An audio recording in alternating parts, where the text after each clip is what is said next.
Muy buenas, hoy nos vamos a meter de lleno a descifrar lo que parece un lenguaje secreto, el de la química. Vamos a hablar de la nomenclatura inorgánica, o sea, el sistema que nos da las reglas para nombrar millones de compuestos sin acabar hechos un lío. Es, sin duda, una habilidad clave para entender el mundo que nos rodea. Vale, vamos al lío. Tenemos aquí dos compuestos, FeO y Fe2O3. A los dos se les suele llamar, así en general, óxido de hierro. Pero ojo, son sustancias totalmente distintas, con propiedades diferentes. Entonces, si los llamamos igual, se monta un buen lío, y en química, la precisión lo es todo.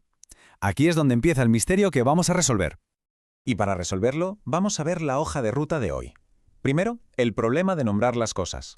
Luego veremos tres sistemas. Uno que es básicamente contar átomos, otro que usa un método un poco más astuto, el sistema Stock, y por último el sistema clásico, el de toda la vida. Y al final, claro, lo juntamos todo para que encaje. Empezamos por el principio, el problema de nombrar. Y es que antes de poner nombres hay que entender por qué un mismo elemento, como el hierro, puede formar dos compuestos que parecen tan similares. La respuesta está en un concepto fundamental. Y ese concepto es la valencia. ¿Qué es la valencia? Pues, podemos pensar en ella como el poder de combinación que tiene un elemento. Es un número que nos chiva cuántos enlaces puede formar un átomo, y todo depende de sus electrones, los que están más por fuera. Y aquí un detalle importante para no confundirnos, la diferencia entre valencia y estado de oxidación. Están muy relacionados pero no son lo mismo, ¿eh? La valencia es un número sin más, la cantidad de brazos que tiene un átomo para enlazarse, siempre positivo. El estado de oxidación, en cambio, es la carga que se supone que tiene ese átomo dentro del compuesto. Por eso puede ser positivo o negativo, nos dice si está más en plan de ceder electrones o de pillarlos. Y justo aquí está la raíz de todo el asunto. Resulta que muchos elementos, sobre todo los que están en medio de la tabla periódica, como el hierro, no tienen un único poder de combinación. Pueden jugar con varios estados de oxidación. El hierro, por ejemplo, puede ir con +2 o con +3. Y ¡tachán! De ahí salen nuestros dos protagonistas, el FeO y el Fe2O3.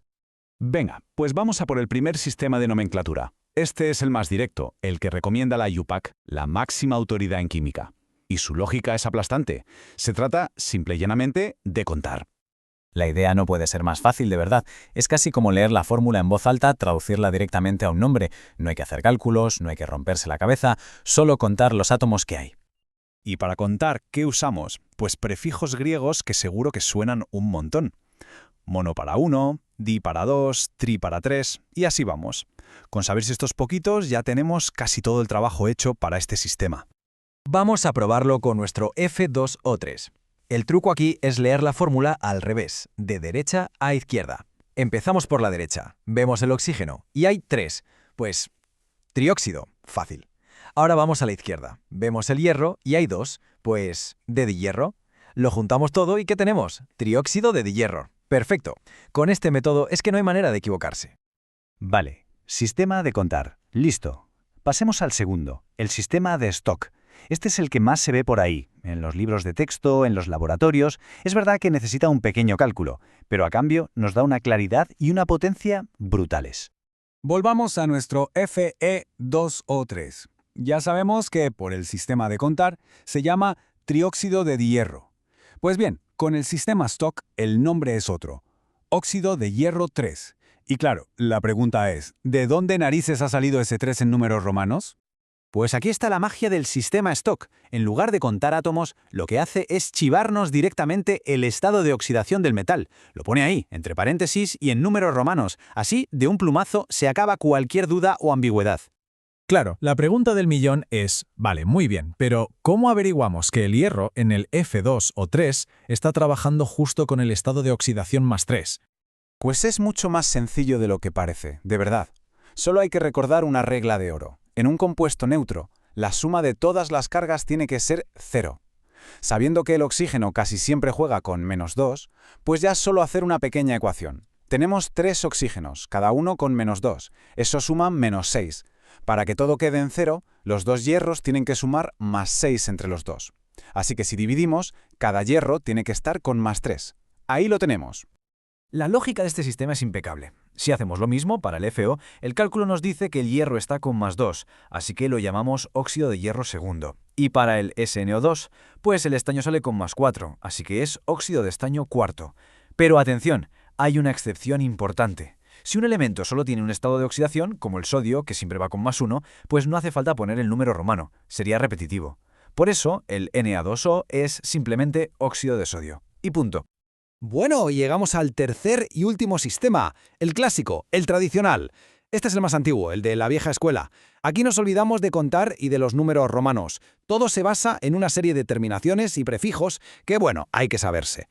Funciona un poco como si fueran apodos químicos.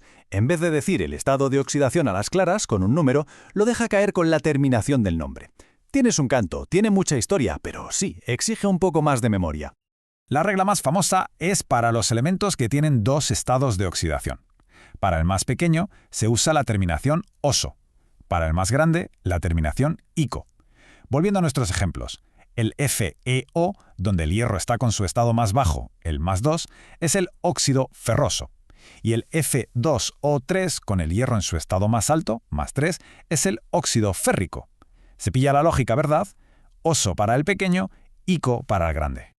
Claro, la cosa se complica un poco cuando un elemento tiene más de 2 estados de oxidación, como el cloro, que puede tener hasta 4.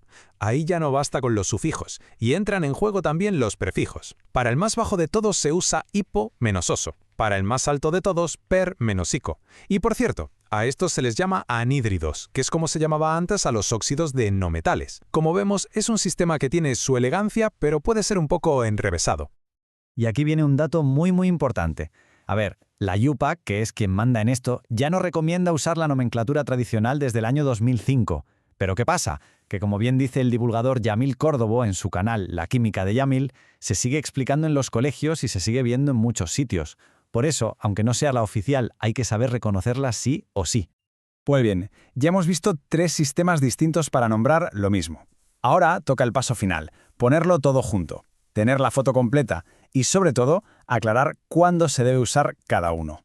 Esta tabla es un resumen perfecto. Es que lo deja clarísimo. Para el FeO, por ejemplo, tenemos 3 nombres válidos: monóxido de hierro, óxido de hierro 2 y óxido ferroso. 3 nombres para la misma cosa, y cada uno responde a una lógica diferente, la de contar, la de calcular o la de memorizar. Entender esta tabla es básicamente la clave de todo. Llegados a este punto, la pregunta es inevitable, ¿no? Después de ver 3 maneras de nombrar las cosas, ¿cuál se usa? ¿Cuál es la buena o la más recomendable? Pues la respuesta es bastante directa. La IUPAC, la Organización Internacional de Química, recomienda usar los sistemas sistemático y stock. ¿Por qué? Porque no dan lugar a error, son lógicos y se basan directamente en la fórmula. Son el estándar hoy en día. ¿Y la tradicional? Pues la tradicional es fundamental saber reconocerla. Es un poco como saber leer los números romanos. A lo mejor no los usamos para hacer la compra, pero hay que entenderlos cuando los vemos en un capítulo de un libro o en un reloj antiguo.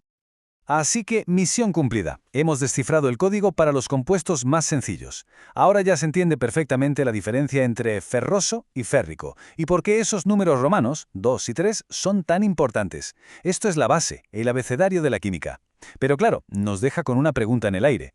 Si esto es el alfabeto, ¿cómo se construyen las frases más complejas? ¿Qué pasa cuando entra en juego un tercer elemento y empezamos a hablar de ácidos, de sales? Bueno, pues ese es el siguiente y fascinante capítulo en el lenguaje de la química.